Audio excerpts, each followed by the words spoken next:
So ఈ martial arts నేర్చుకోవాలి అన్న ఇంట్రెస్ట్ ఎలా? ఈ ఇంట్రెస్ట్ కూడా తాతయ్య గారి దగ్గర నుంచి వచ్చింది. ఏదైనా కూడా తాతయ్య. మోస్ట్లీ తాతయ్య గారి దగ్గర నుంచి. సో నార్మల్గా అంటే చిన్నప్పటి నుంచి మనం ఎక్కువగా నాకు యాక్షన్ మూవీస్ కూడా చాలా ఇష్టము. ఇప్పుడు జాకీ చాన్ గారిది మూవీస్ ఎలా ఉంటాయో, బ్రూస్లీ గారిది ఎలా ఉంటాయో, enter the dragon, Jackie Chan గారిది, ఇది snake in the eagle's shadow, చాలా మూవీస్ ఉన్నాయి జాకీ చాన్ సార్ది. అండ్ ది కరాటే కిడ్, చాలా మూవీస్ ఉన్నాయి. సో సార్ని చూసినప్పుడు నాకు మనకి ఒక ఫీల్ ఉంటుంది కదా, అబ్బా మనం కూడా ఒక కిక్ కొట్టి అట్లా ఒక పంచ్ కొట్టి ఇట్లా ఎగిరి వెళ్ళిపోవాలి, అక్కడ పడిపోవాలి, ఒక ఫీల్ ఉంటుంది చిన్నప్పటి నుంచి.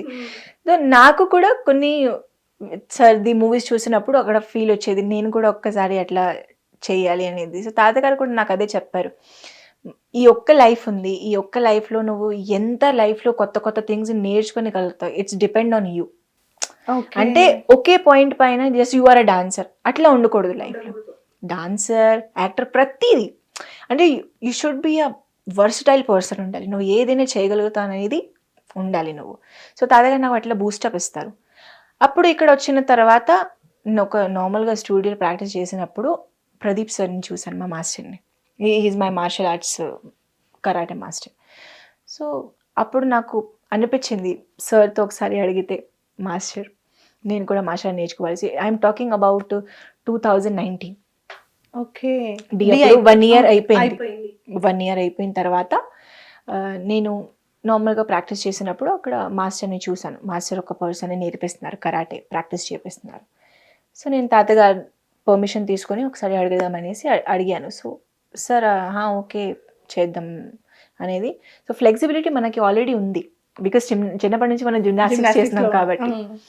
బట్ మార్షల్ ఆర్ట్స్లో ఏంటంటే ఎక్కువగా మనకి కావాల్సింది స్ట్రెంగ్త్, పవర్, దానిపైన ఫోకస్ పెట్టాలి. సో అట్లా మెల్లమెల్లగా మేము స్టార్ట్ చేసాము. చాలాసార్లు పర్సనల్ క్లాసెస్, సో పర్సనల్ క్లాసెసే ఎక్కువగా తీసుకున్నారు సార్. అప్పుడప్పుడు నార్మల్గా మేము పార్క్లో వెళ్ళి హెవీ ప్రాక్టీస్ అట్లా డైలీ చేసి మొత్తం 10 beltsని పాస్ చేసి 10th belt వచ్చేసి ఇస్ ద బ్లాక్ బెల్ట్ కాబట్టి. బట్ ఆ బ్లాక్ బెల్ట్ రావాలంటే thank you very much, but ఆ బ్లాక్ బెల్ట్ రావాలంటే చాలా కష్టపడ్డాను. నేను ఇంకొకటి ఏంటంటే చాలా మందికి తెలియదు, కరోనా వచ్చింది కదా, అప్పుడు క్లాసెస్ లేవు, అంతా బంద్ అయిపోయింది, మీరు చూసి ఉంటారు కూడా. సో అప్పుడు నేను online classes I use to take. ఒక ఫోన్లో సార్ని కాల్ చేసి వీడియో కాల్ పైన సార్ ఏం చెప్తున్నారు, ఇది కిక్ కానీ, ఇది పంచ్ కానీ, ఇది డైలీ అట్లా కంటిన్యూ చేశాను. అందుకే కదా ఇప్పుడు 2022లో నేషనల్స్ కి కూడా పంపిస్తాను అన్నారు కదా. మా మాస్టర్కి మాస్టర్ అన్న యోగానంద్ మాస్టర్. సో యోగానంద్ మాస్టర్ది కూడా బాగా సపోర్ట్ ఉంది. ఓకే. సో యోగానంద్ మాస్టర్ వచ్చేసి ప్రదీప్ సార్కి గురు. ఓకే. సో సార్ కూడా చాలా మంది ఆర్టిస్ట్ని నేర్పించారు కరాటే, అండ్ సార్ సపోర్ట్ కూడా చాలా ఉంది. సో వాళ్ళిద్దరు సపోర్ట్ వల్లనే, వాళ్ళిద్దరు హార్డ్ వర్క్ అండ్ నా హార్డ్ వర్క్ కూడా డెఫినెట్లీ నా సైడ్ నుంచి చేశాను. సో అదే సపోర్ట్ మధు గారు. అంటే ఇప్పుడు ఏదైనా కూడా మనం చేస్తున్నామంటే support definitely important. And I think ఈ విషయంలో నేను లక్కీ. ఎందుకంటే చిన్నప్పటి నుంచి నాకు తాతగారు మంచి సపోర్ట్గా దొరికారు.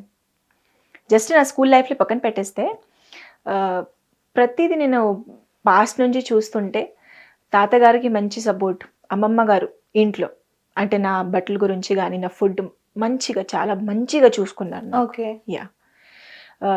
తర్వాత ఇక్కడ వచ్చాము డీలో, డైరెక్టర్స్ సపోర్ట్ చేశారు, మనకి జడ్జెస్ గారు సపోర్ట్ చేశారు, ప్రతి ఒక్క person almost direction department whole team was very supportive.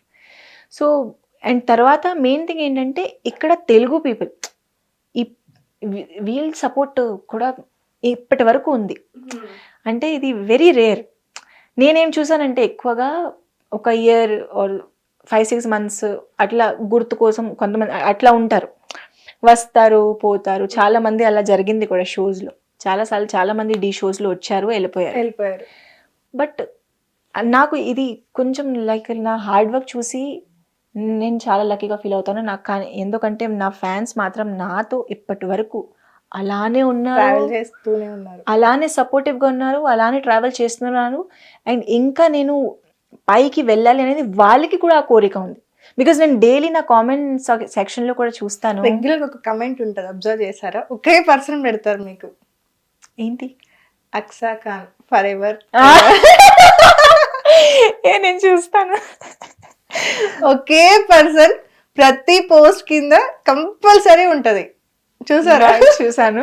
And చాలా సార్లు నాకు చెప్పారు, నాకు కొన్ని క్లోజ్ వన్ పీపుల్ ఉంటారు కదా నాతో పాటు, సో నాకు చెప్పారు ఈ పర్సన్ కి ఒక్కసారి నా please reply, at least comment reply.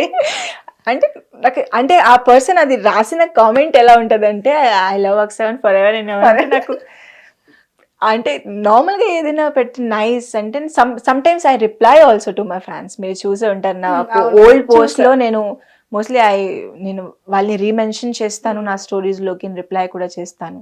So yes, but ఆ ఒక్క పర్సన్ కి మాత్రం ఇవ్వట్లేదు. ఆ పర్సన్ ఇప్పుడు ఈ ఇంటర్వ్యూ చూసి sorry, I will definitely reply.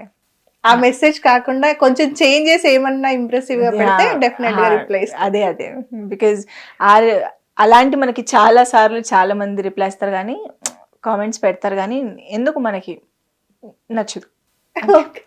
Okay, so ఇప్పుడు ఏంటి నెక్స్ట్? సింగింగ్ అంతేనా? సింగింగ్, బట్ నేను ఏమి సాంగ్ పాడను, ముందే చెప్పేస్తున్నా. ఎందుకండి? ఉత్తబ్బా, తెలుగులో ఒక్క సాంగ్ నచ్చలేదు అంటే అట్లా ఏమనొద్దు, తిడతారు అందరు నాకు. ఎప్పుడు నేను తెలుగు అమ్మాయి లాగా ఉన్నాను కదా, అంటే ఫర్ ఎగ్జాంపుల్ నా తెలుగు పర్లేదు కదా, చాలా బాగా మాట్లాడుతున్నారు, నాకన్నా బాగా మాట్లాడుతున్నారు. ఇది ఎక్కువ అయిపోయింది కానీ. లేదు, తెలంగాణ నేర్చుకోండి, తెలంగాణ స్లాంగ్ నేర్చుకోండి. నేర్పిస్తారా? నేర్పిస్తా. మళ్ళీ మీరు ఇక్కడ ఉండరు, నా సీటుకే పెట్టావా అమ్మా? ఓకే అమ్మా, పర్వాలేదు, నేను నీకు అసిస్టెంట్ గా వచ్చేస్తా. చిన్న ప్రయత్నం చేయదు, కొంచెం ప్రాక్టీస్ చేశానంటే నేను I can be a good anchor also అని అనిపిస్తుంది నాకు. అనిపిస్తుంది. మీ తాతయ్య గారు చెప్పకపోయినా ఇది అనిపిస్తుందా? ఈ ఒక్కటి మాత్రం మాకు వదిలేయండి, పర్వాలేదు. ఇప్పుడు కాదు, ఫ్యూచర్ ప్లాన్స్ అవి. ఫ్యూచర్ లో టార్గెట్ పెట్టారు. ఒక సాంగ్ పాడొచ్చు కదా మా కోసం, ఏదైనా ఒక 2 lines పాడొచ్చు. కానీ ఒకవేళ నేను ఏదైనా అటు ఇటు లిరిక్స్ అయినాయి అంటే ఏం కాదు. ఏం సాంగ్ పాడదాం? మీ ఫేవరెట్ సాంగ్ ఏంటి?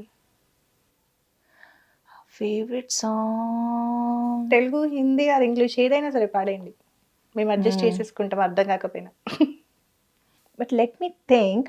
మనం పాడదాం. మీరు ఇది ఇంటర్వ్యూని కంటిన్యూ చేయండి, లాస్ట్ లో మనం మంచి సాంగ్ పాషియా. ఇక నేను నిజంగా ఐ రాట్ ఎ సాంగ్, నేను నిజంగా సాంగ్ రాసాను, నేను మీకు చెప్పాను. అవునవును, సాంగ్ రాశారని చెప్పారు. ఎస్. ఎప్పుడు రిలీజ్? ఏంటి మీ ఛానల్లోనేనా రిలీజా?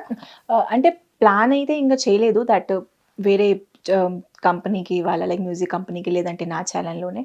But just you pray, because నేను ఆ సాంగ్ రాశాను, అది కూడా ఇంగ్లీష్ లాంగ్వేజ్లో రాశాను కాబట్టి this is my first song. తప్పకుండా హిట్ అవుతుంది. Advance congratulations. Thank you so much. నా హార్ట్ అండ్ సోల్ పెట్టేసాను ఆల్రెడీ ఆ సాంగ్లో, అండ్ నేనే పాడుతున్నాను. 2 days తర్వాత మనకి. ప్రొడ్యూసర్కి ఎప్పుడు దిగుతున్నారు?